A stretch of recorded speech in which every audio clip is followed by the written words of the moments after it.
As a kid, I can remember watching movies with guys like RoboCop in it, and seeing these sort of half man, half machine creations, and thinking, that'd be kind of cool to be like that, perhaps.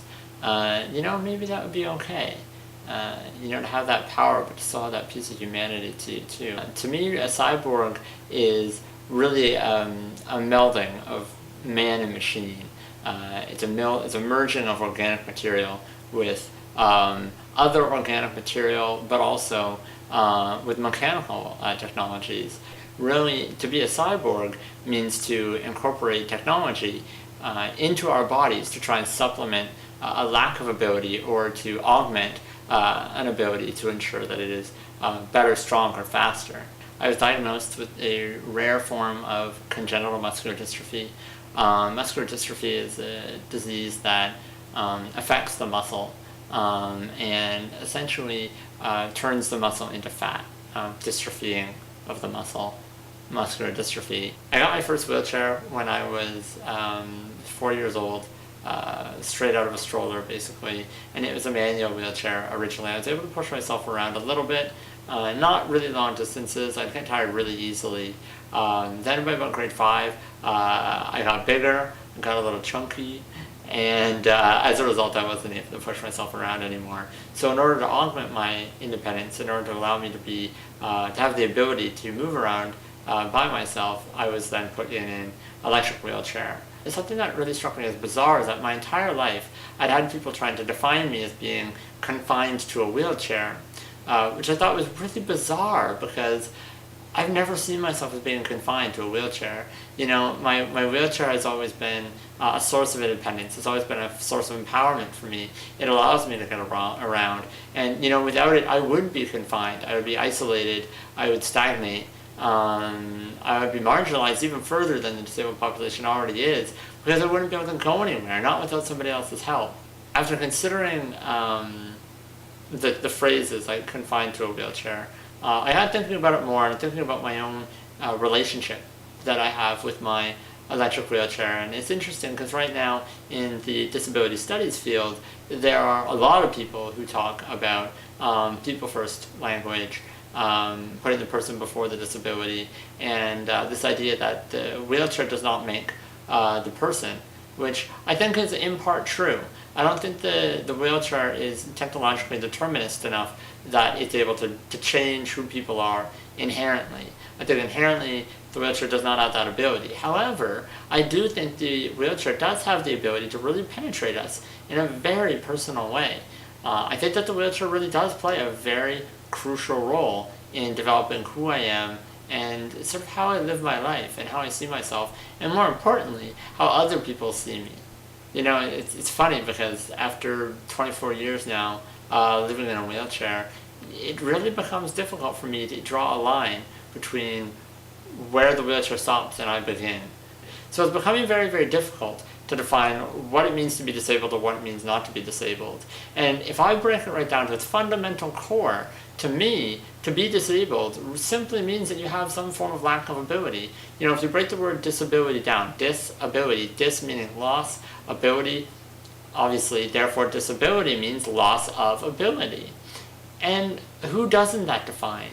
But what does differentiate the disabled population from the broad population is that we are a population of machine users to a greater extent than really any other group in our society, because for somebody like myself, I am 100% reliant on my technology in order to live my life independently. Does the wheelchair penetrate me? Does it change who I am? Absolutely it does. It might not change my identity, my personality, for instance. I don't think the machine has that type of technological determinism to allow it to control me in that way. However, I think that there is a very clear symbiotic relationship that I have with my wheelchair.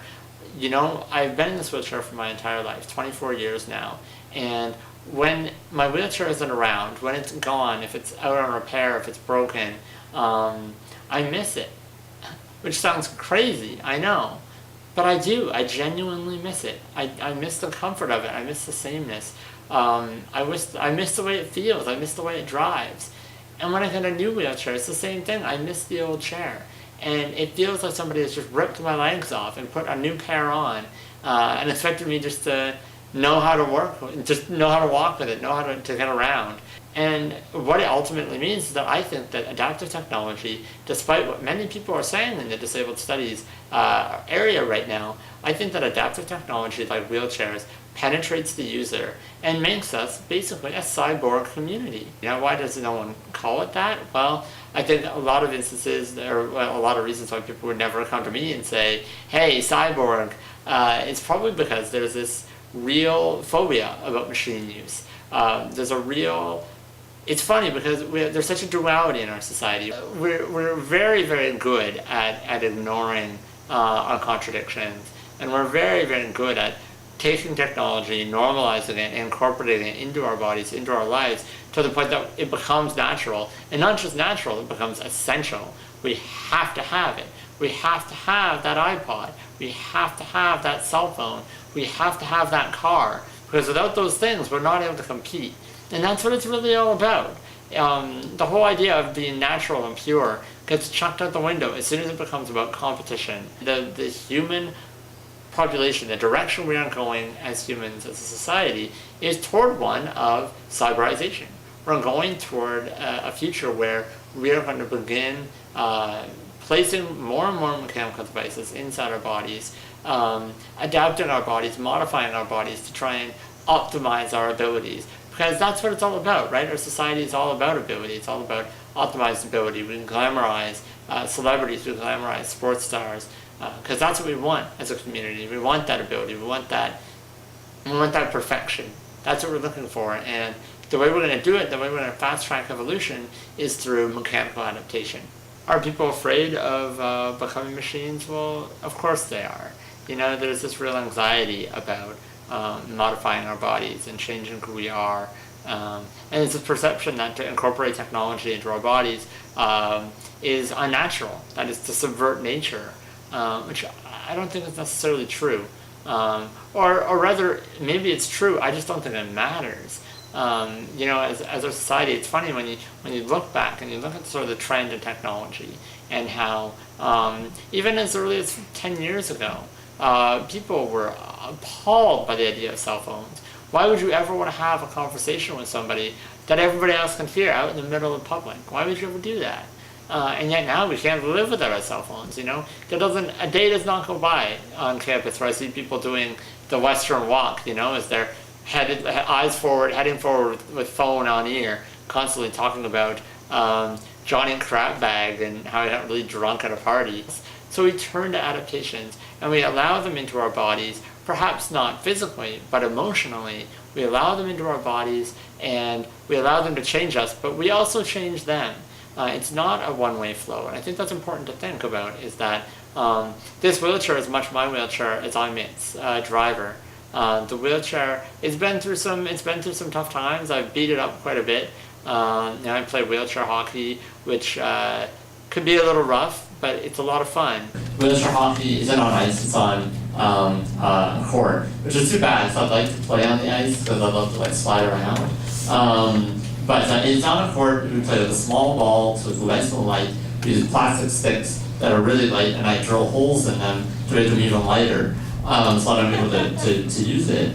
And I really like the sport. I had a lot of fun. And because I had this opportunity, I was able to do something that I never thought I'd be able to do. I was able to play hockey. I was able to play hockey in the league. And not only that, but I was good at it. I think that if we start looking at the disabled population as a cyborg population, that we start changing the frames that are currently encapsulating this group in our society. Because disability focuses on loss. Cyborgs focus on adapted ability. It focuses on what we can do, not what we can't do. And I think that's a fundamental paradigm shift that must occur if the disabled population has any hope of transitioning out of the shadows, out of the institutions, and living a life of mobilization as opposed to one of stagnation.